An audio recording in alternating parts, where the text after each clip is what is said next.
the first equation was written, before iron was taught to obey the hand of man, before language learned how to name the forces that move the heavens, there were intelligences already watching.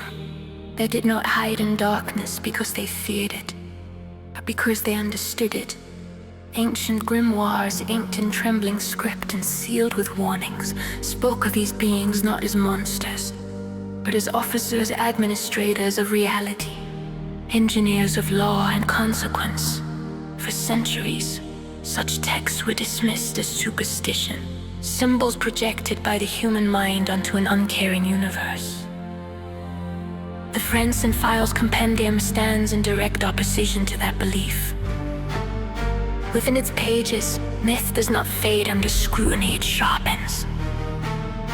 At the heart of this collision between early demonological record and modern field investigation stands one name that refuses to remain confined to history.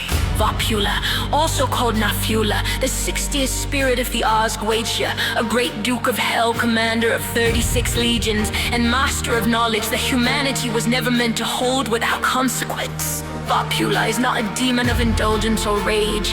He does not whisper lust, nor does he revel in bloodshed for its own sake. Vapula tempts with something far more refined and far more destructive. He offers understanding, the blueprint behind the world, the hidden mechanics of matter, philosophy, and science to those who feel constrained by ignorance, by academic limitation, by the sense that the universe is withholding its secrets. Vapula appears not as a tyrant, but as a mentor. That is the trap. In the grimoires, his office is stated plainly, to make men knowing in all handcrafts and professions and philosophy, and in the sciences. This is not metaphor. Vapula does not grant illusionary insight. The knowledge he gives is accurate. Functional danger is precisely because it works. And once received, it alters the mind that holds it, isolating the recipient from ordinary human thought, severing empathy, eroding moral restraint. Enlightenment without balance becomes corrosion. His form reflects this duality. Vapula manifests as a lion with the wings of a brave one, earthbound power fused with aerial intellect. The lion represents dominion over the material world, the raw force necessary to shape matter. The wings signify ascension, intellect, abstraction, the realm of thought and theory together. They form a chimera that embodies Vapula's nature, scholar and predator, philosopher and executioner. This is not symbolic poetry. It is a warning. A cult tradition places Vapula among the fall angelic order of virtues, the celestial mechanics who once governed the laws of physics, causality, and miracle. When such a being falls, it does not lose its understanding of creation. It loses only its obligation to preserve it. Vapula teaches humans how to manipulate reality without responsibility, offering the power of heaven stripped of its moral architecture. That reality intruded violently into the modern world during what the Friends and Files catalog as the Vapula Rising incident.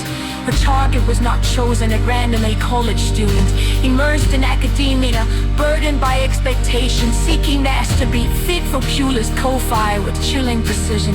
The initial manifestation was subtle, a shadowy dog-like figure, less terrifying than a winged lion, familiar enough to endure. This was infiltration, not a soft entry, designed to normalize the presence before revealing its true scale. As the weeks passed, the contact escalated into dreams.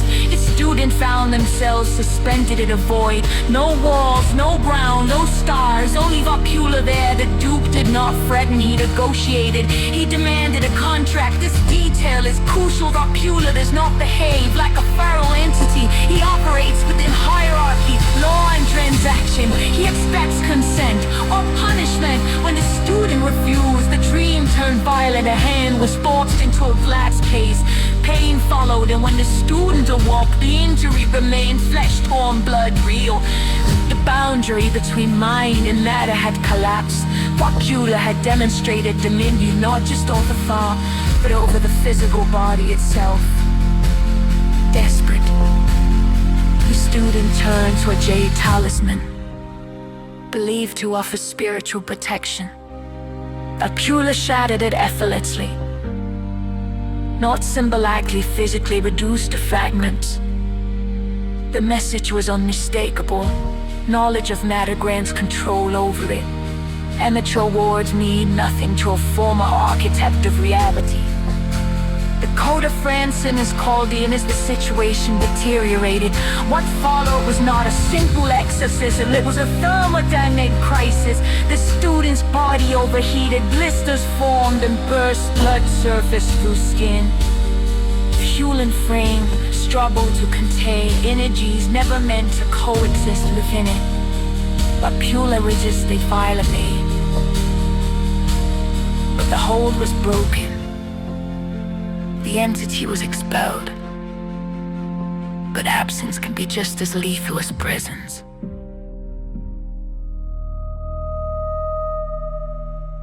Two weeks later, the student took their own life.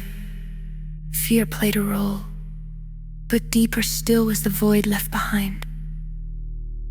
A sudden loss of intellectual intensity, of sharpened perception, of a forbidden spark that had briefly elevated the mind beyond its limits. Vapula does not merely haunt Hera's structures. When he leaves, what remains is often unbearable emptiness. And Vapula did not forgive the interference.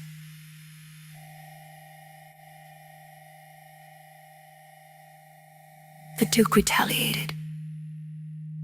At Francine's own residence, deception was discarded. Vapula manifested in his true form. Towering leonine, eyes burning with infernal authority. This was no hallucination.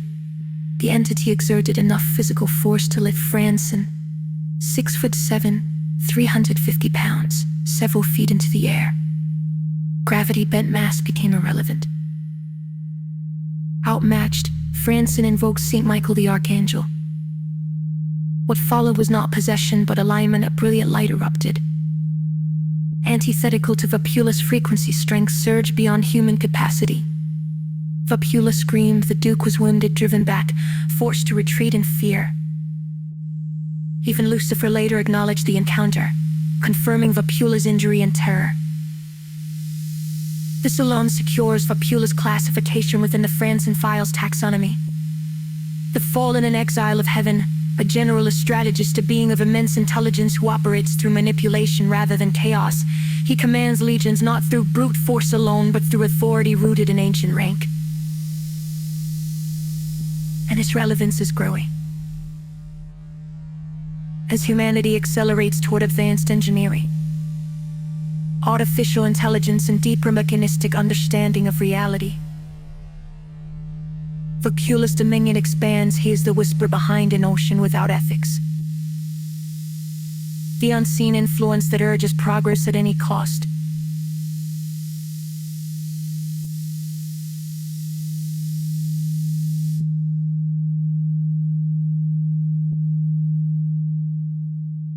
The shadow behind the screen. The ghost in the machine. Vapula is not opposed to human advancement.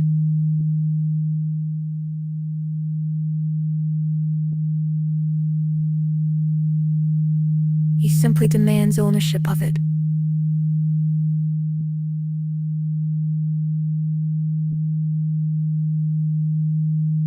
Francine Files Compendium does not present Vapula as a relic of medieval superstition. It documents him as a living, adaptive intelligence. One that understands our tools,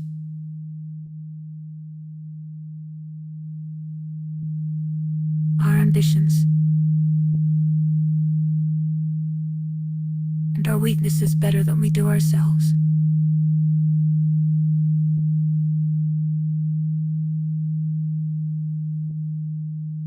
The lesson is not that knowledge is forbidden.